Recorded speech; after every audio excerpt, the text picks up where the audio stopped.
Tartarugas Café apresenta, da série Mitologia Guilhermiana, Gênese dos Tempos.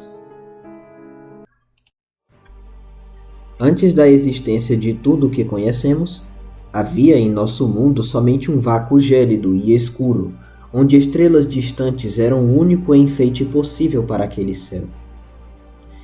A escuridão, então, decidiu que era hora de preencher esse vazio e originou Kai, o deus dos mares, que banhou o mundo com suas águas sagradas. Entretanto, o mar sozinho não é capaz de governar o mundo, já que há apenas ele como súdito. Foi então que a escuridão criou Demétria, a Mãe Terra e sua pequenina ilha. As águas, portanto, não estavam mais sozinhas. A nova deusa decidira que o melhor a se fazer era expandir sua jurisdição. Isto posto, criou da areia o lobo Tito, soprou-lhe a vida nas narinas e deu-lhe um de seus ossos. O canino cavou o chão para enterrar o brinquedo, lançando mais terra contra o mar. Demétria deu mais de seus ossos até que uma parte das águas primordiais estivessem povoadas por sua terra. Quando já era o bastante, Tito, já sem propósito, foi morto por sua própria criadora. Os dois deuses, fruindo de um instante de descanso, perceberam que tudo o que estavam criando não possuía uma completude, sendo silencioso e escuro. Nunca antes havia se sentido um vazio no coração de um ser tão cheio de vida. Por causa de tais circunstâncias, os deuses tornaram-se tristes e apáticos. Percebiam não haver um fim atingível para suas ações, já que não havia quem a contemplasse e completasse. Compadecida, a escuridão primordial gerou Zefira, a deusa dos ventos. Ela possuía o dom da arte de cantar. Suas melodias acalmaram os corações de Demétria e Kai, e se sentiram alegres outra vez.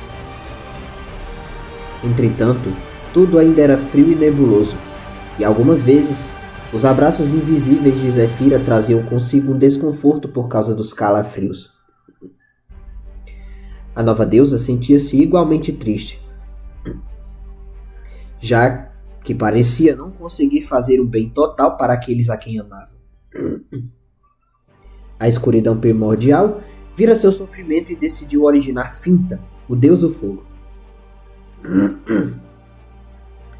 Ele trouxe luz e calor para onde só havia névoa, e não estou falando do mundo em seu estágio inicial. O último dos deuses da Gênese juntou-se aos outros para continuar a fazer crescer este mundo.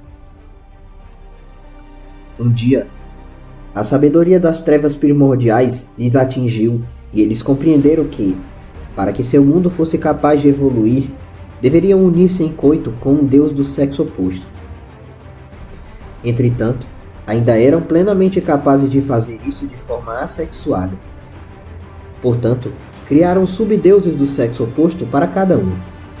Thalassa para o mar, Erden para a terra, Bóreas para o vento e Agni para as chamas. Eles também seriam capazes de reproduzir com os outros deuses. Kai e Demétria, os primeiros a surgir, foram também os pioneiros na reprodução incestuosa. Dela nasceu Danúbia, a deusa das águas doces. Erden e Thalassa seguiram o exemplo de seus superiores e geraram Argos, o deus da lama. Demétria, entendendo também que deveria haver beleza para a sua jurisdição, gerou sozinha a deusa Bios, a mãe de todos os biomas e provedora das leis naturais. A nova deusa, entretanto, aconselhou os deuses a criarem uma fonte de luz perpétua, já que não se pode vislumbrar o mundo belo apenas com as trevas ou a luz fraca das chamas. Atendendo-a, Demétria convenceu Finta e Agni a criar tal fonte de iluminação. E ela veio com Ciro, o deus do sol, que tornara pela primeira vez visível a criação em sua totalidade. Demétria e Erden intrigados com a reprodução entre divindades do mesmo elemento, resolveram fazer o seu próprio teste. E foi assim que nasceu Marina, a deusa da lua. Seu surgimento, entretanto, cavara profundamente no coração de Ciro, que, incontinente, apaixonou-se pela nova divindade. Marina, contudo, era casta e não queria ser o objeto de satisfação das torpezas do sol. Por isso, fugiu para o outro lado das águas. Na tentativa de encontrá-la, Ciro viajou até onde ela deveria estar, somente para não encontrá-la. Quando ausentou-se, a escuridão tomou conta do mundo outra vez, e nela, assentada sobre uma carruagem de estrelas, estava Marina. Horas depois, a lua foi para o outro lado e o sol veio à sua procura. Observando a jocosa situação, os deuses nomearam a passagem de Ciro pelo éter como dia e a passagem de Marina com as estrelas como noite.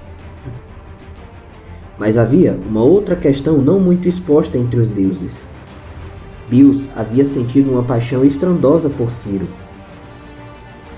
No entanto, o sol vivia a perseguir a lua para tê-la como esposa.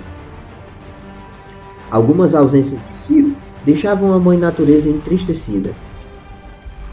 De sua melancolia, acabara surgindo uma frieza, que transformou uma linda floresta verdejante em um mundo inteiramente branco e gélido, o qual fora chamado Tundra.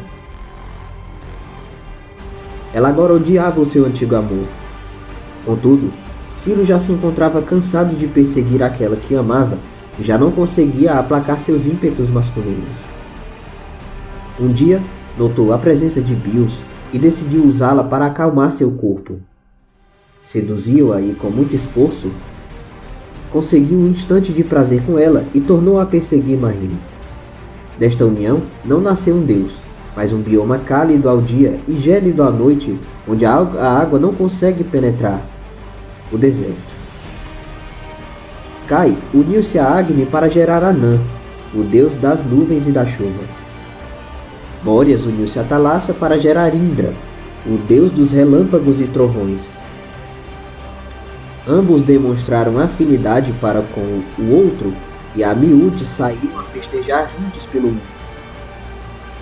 Anã, por sua vez, ficou contente quando ouviu de Bios que a água que jorrava do céu trazia nova beleza e até um ciclo de crescimento para sua floresta feliz.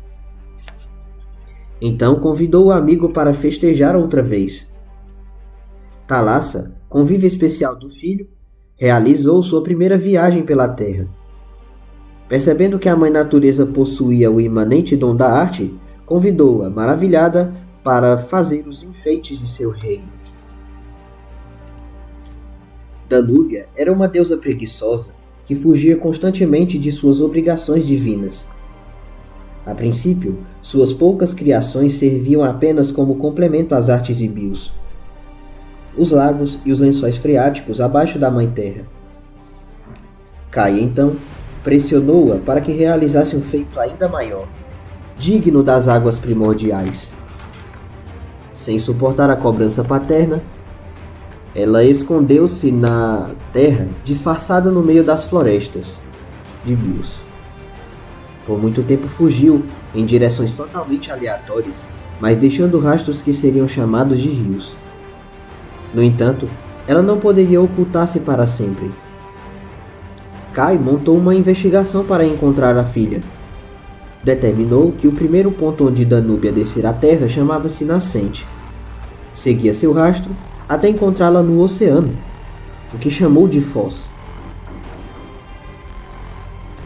Fora a Mãe Natureza, a primeira a pleitear com os deuses sobre a moldagem de criaturas viventes inferiores com o intuito de povoar a criação.